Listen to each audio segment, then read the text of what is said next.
So when it comes to projects that were originally implemented by NGOs, they so often don't come to check back how things worked.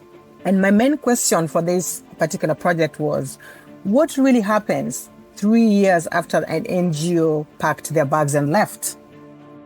That's Dr. Dorice Agol, a visiting fellow at the London School of Economics. She's been grappling with the question of why some aid doesn't work, and crucially, why so few aid organisations are going back to check. Welcome back to Season 2 of Dynamic Drylands, the podcast asking what it takes to make development initiatives really work for the people of the Drylands who need it most. I'm Bola Mosuro.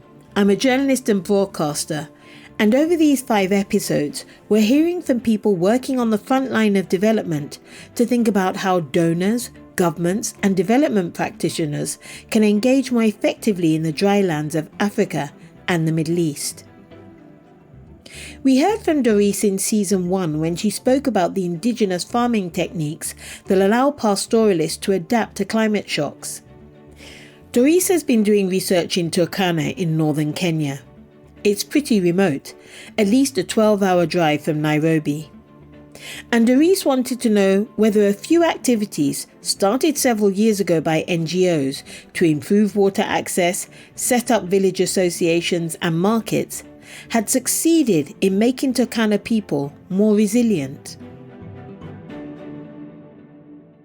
So the methods we did was to go to visit field sites, and we wanted to know if the water systems were still there. We did in-depth interviews, and we also did what's called focus group discussions, where we gather communities together and we ask a set of questions. And also, of course, we took videos and photographs. And the results were very mixed. For example, the water system was running and worked really well, despite a couple of trade-offs. For example, there's pressure on land because a lot of people were already moving into this particular area, and there was potential problems of bringing conflicts. And the village saving and loans associations were not working really well because I think it was likely assumed that they were going to be functioning and that villagers were going to be saving their own money. The only thing that was working well, for example, are the ones that had a grant from another program. So that kept them going. What Dorice found most surprising about this project wasn't just that it was a mixed success. It was that nobody had returned to check whether it had truly worked or not. Going back to check how things are is almost like a least priority for development practitioners and donors. I remember one day asking, a few years ago, I was asking another project manager, why should you not just go back and check how things worked? And I remember being told that why should they go back and waste resources to check how things are? And they could use that money elsewhere to implement a completely new project and change lives. I think there's also a degree of being afraid of failure. And so I think that's another thing where we're thinking, oh, we don't want to go back. I don't want to know. So there's that degree of being afraid.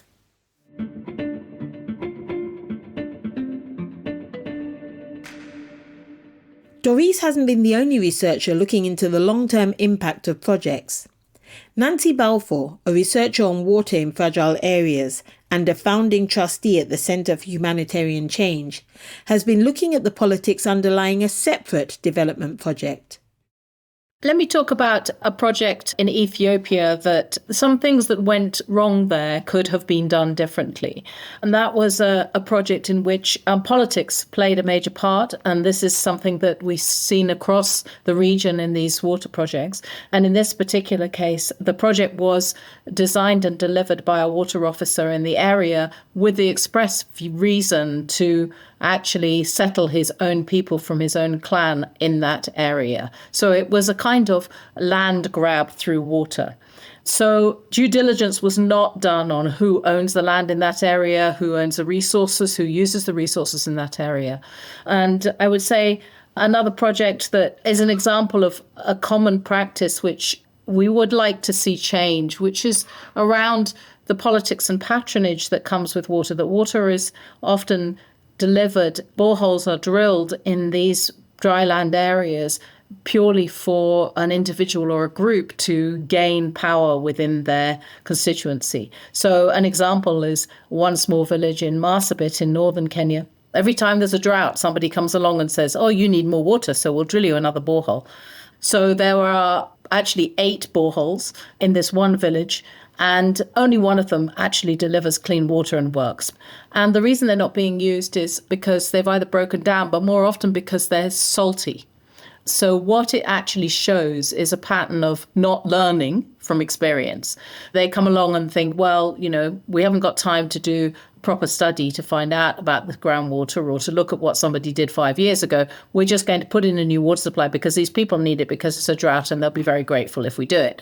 But I think a related point to that and something that is very visual is that aid organizations that come to support in times of drought put up a little signboard to show that this has been supported by US aid, by British aid, by Danish aid, by Dutch aid, and their NGO from the area also puts their name on it.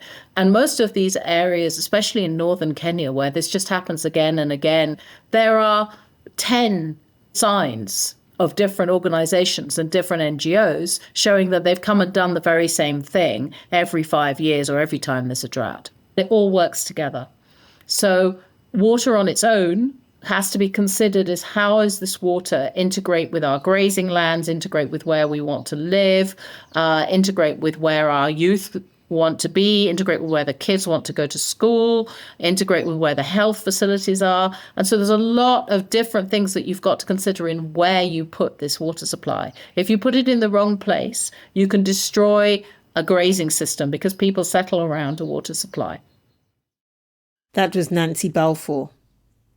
Well, politics, preconceptions, and often a lack of willingness to learn are all reasons which Nancy and Dorice believe have led to the lack of success of projects in the long run. Here's Dorice again. I'm always thinking we need to go there empty-handed, because the thing is we always think that we go with a bag of solutions without actually listening to the people and asking and understanding what is it that they want. Because the dryland communities, there's a lot of complexity in terms of culture and economy and also social life. And it's really, really complex. And also just looking at community, all the community members, because some household might not benefit. And we have to think of issues of gender and disability and age, because I found in one of the water projects that even though access to water was physical, access to water economically was not possible for some household who could not afford it. You should not ask the question, do you want water? Because they'll always say yes. You should ask the question of how does water fit in with your livelihood system, with the way you manage your natural resources, with the way you live? And how can we make that better for you? Nancy Balfour. In today's increasingly aid-constrained environment, I imagine that some of these stories of aid ineffectiveness can make people working in development uncomfortable. But as Nancy and Dorice show, looking at examples of what hasn't worked can be very valuable. What comes through from these stories is that building resilience in the drylands isn't just a technical fix. It can be messy and complicated. Planners need to put down their bag of solutions, as Dorice calls it, and try to understand the full picture, the technical, the economic, the social and political. And above all, listen closely to the people whose lives are most affected. And one thing is for sure, if development practitioners don't go back and check, they'll never know the efficacy of their programs. In the next episode, we hear about how people are adapting, largely without support, to conflict and climate shocks in Sudan and South Sudan. The frontline response in Darfur, just as in much of the rest of Sudan, is through community efforts, through Turkana, which are these solidarity community kitchens, And for communities to run those, they're getting a lot of support from the Sudanese diaspora. And that's again where the international humanitarians can really provide a boost. But it's doing a lot of small-scale interventions through local civil society actors. And that's the way to ensure that we don't draw attention of the warring parties to some of the humanitarian interventions that are absolutely essential. I'm Bola Mosuro. Thank you to Dorice Agol and Nancy Balfour for their participation in Dynamic Drylands. And thanks to you for listening. Dynamic Drylands is produced by the Research to Action programme SPARK, supporting pastoralism and agriculture in recurrent and protracted crises. It was funded with UK aid from the UK government and managed by Co-Water International in partnership with the International Livestock Research Institute, Mercy Corps and ODI Global. Thank you to everyone who contributed to this series. For more information about the issues discussed in this podcast, visit the links in the show notes.